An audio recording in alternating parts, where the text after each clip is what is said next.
Hello friends, I am Bhuvan.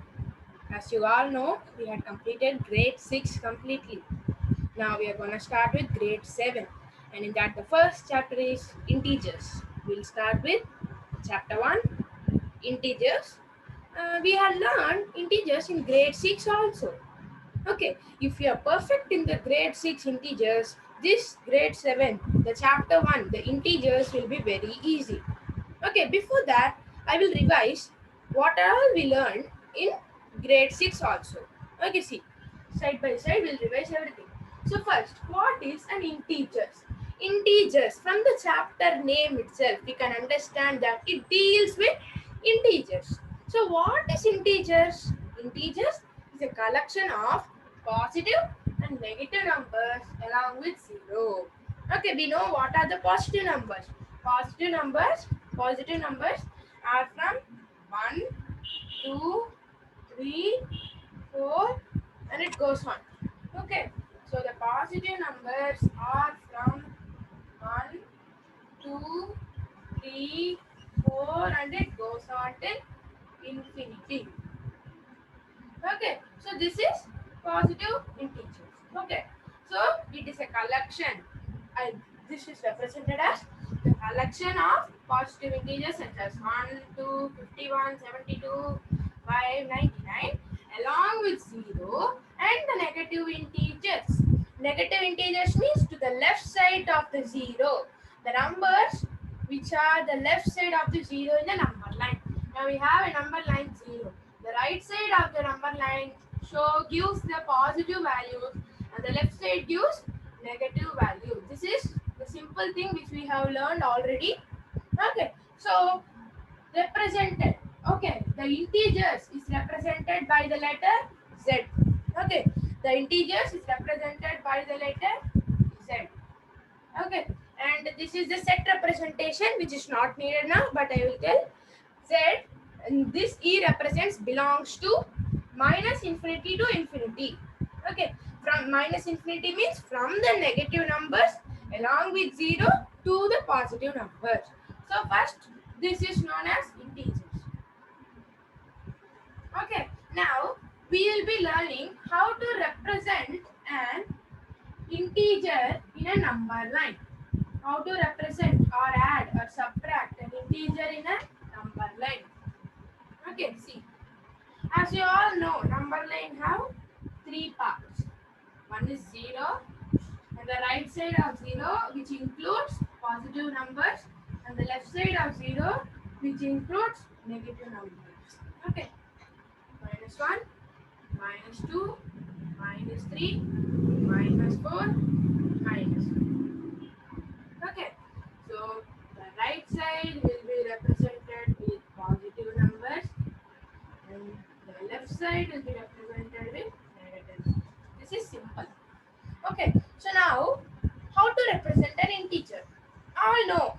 Like if they ask how to represent 2 in the number line, we will draw the number line, we will put a circle here, and we will tell we have represented 2. That's it.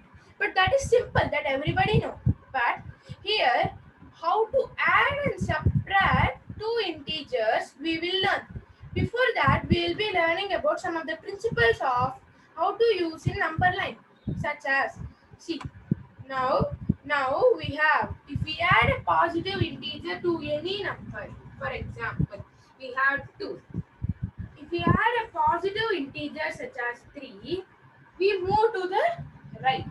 If we add, see, now we have marked 2. If we add positive integer plus 1, plus 2, plus 3, it is 5. Okay, so if we add a positive integer to any number, it will move towards the right. Okay, this is the first basic principle. If we add a positive integer on a number line, when we add a positive integer, it moves to the right. If we add a negative integer, it moves to the left. For example, 5 minus 3. This we can write it as 5 plus minus 3. Okay, so from 5 minus 3 times we have to move. Means we have to move towards the left. From 5, we have to move towards the left. 1, 2, 3. We will get the 2. Okay, 2. So if we add a negative integer, it will move towards the left. Okay, if we add a negative integer to any number, it moves towards the left. This is the second basic principle, and we have another two. We'll be learning it fast. See, if we subtract a positive integer, we move to the left. This is simple. Now we had seen if we add a negative integer or if we subtract a positive integer, both are same. For example, 5 minus 3. This same example, this you can write as 5 plus minus 3. See, if we subtract a positive integer or if we add a negative integer, both our condition is same. So according to the condition of if we add a negative integer, it moves to the left. The same applies to this. Okay, I hope you understand. If we subtract a positive integer, it moves towards the left. It is same the case of if we add a negative integer.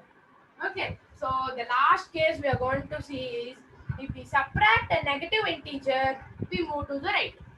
For example, 5 minus 3. In such case, minus into minus we will get plus. This I will explain during the multiplication of integers. Now if you can understand this, it will be easy.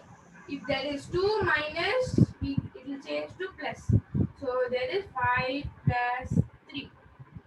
So we know if we add a positive integer, it moves towards the right. So this also applies for this. If we subtract a negative integer or if we add a positive integer, both are same. Okay, I guess we have understood the basic principles of number line. Okay, basic principles of number line. Now,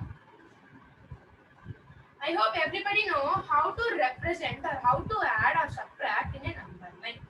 Okay. Okay. So now we have some points, some important points we are going to learn, which are very important in the case of integers. So the first point we are going to learn is if we add a positive integer, we move to the right. If we add a positive integer, if two positive integers are added, two positive integers are added. If two positive integers are added, we get a positive integer. This is the first point we are going to learn in the case of addition of integer. Okay, so now every time if you want to find the answer in the case of integers, we have to do number line process. But the number line process is time consuming. It takes lots of time and it's a waste of time also. So they have introduced a small trick that is a easy method in order to solve the addition and subtraction of integers. Okay, so now we'll see. Now, when two positive integers are added, we get a positive integer only. So, for example, we know 2 plus 3. Simple. Everybody know 2 in the mind, 3 in the finger, 4, 5. We get the answer 5. Okay. So, this is a positive integer. This is also a positive integer. We also get a positive integer. This is the first case. This is the first case.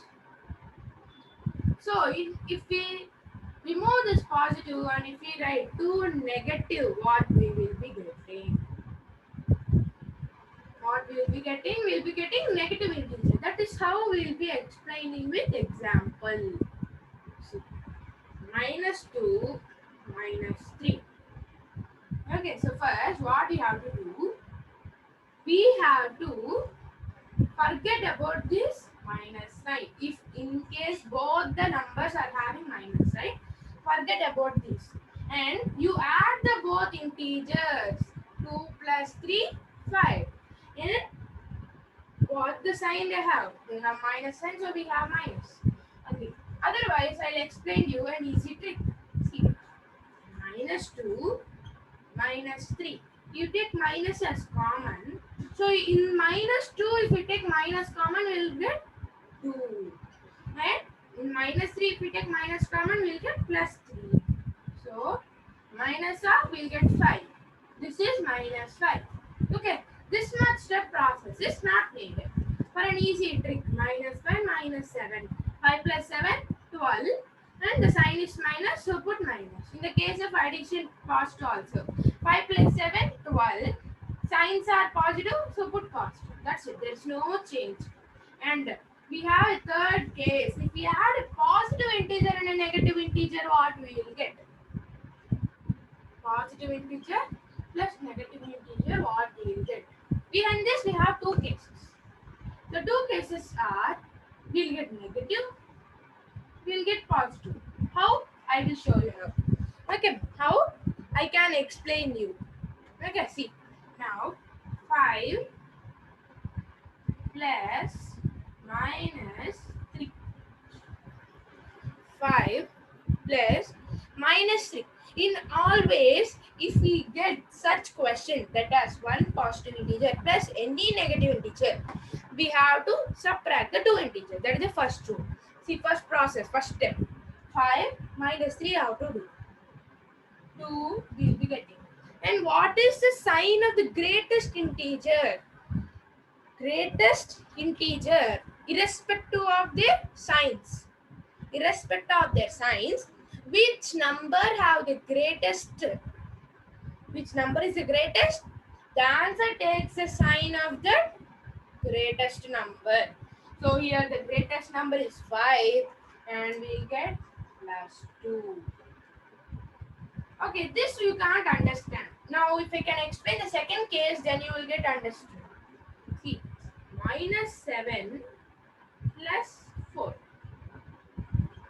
So what is the first step? Subtract the both integers irrespective of their signs. So 7 minus 4, we will get 3. Okay, and what is the sign of the greatest number? Not greatest integer, greatest number irrespective of their signs. Greatest number is 7. The sign before 7 is minus, so the answer takes the sign minus. So I hope everybody is clear. I will read the three statements again. Okay, when two positive integers are added, we get a positive integer. When two negative integers are added, we get a negative integer. Okay, when two negative integers are added, we get a negative integer. Okay, and the third one, when a positive integer and a negative integer are added, we get a negative integer or a positive integer depending upon the sign of the greatest number. Okay, and we have a small case here. Okay, we have a small case, small topic, which is known as additive inverse. Okay, which is known as additive inverse. This is one of the easiest thing, and as well as so many questions can come. This we can use while adding or subtracting very big numbers also. So what is additive inverse? Additive inverse.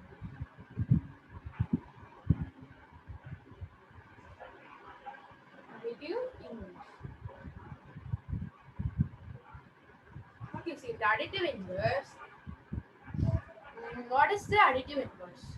The additive inverse is the opposite sign. The additive inverse means opposite sign it has. So now if we have the number plus 5, we will get minus 5. If it is minus 4, we will get 4. Okay, so why they introduced additive inverse? Because if we add a number with its additive inverse, we get the answer 0. For example, 5 minus 5, we will get 0. If we add a number with its additive inverse, we get a 0. Okay. Okay, so what is the main theme to introduce? The main theme to introduce additive inverse is if we add a number with its additive inverse. With its additive inverse, we'll get 0. Okay, in case there are big additions such as minus 2, minus 3, minus 2, minus 3, minus 7, plus 11, plus 5, plus 3, like that.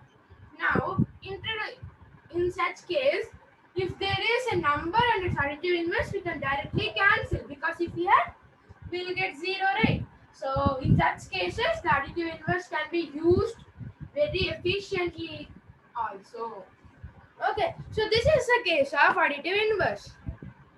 Okay, so in this class, we have learned about what is integer, how it is represented. Okay, what are the basic principles of number line, basic principles of addition and subtraction of integers, and the additive inverse. Thank you. We'll meet in the next class. If you have any doubts, you can post in the drop box so that I can answer for that. That is in the comment box. Okay, thanks.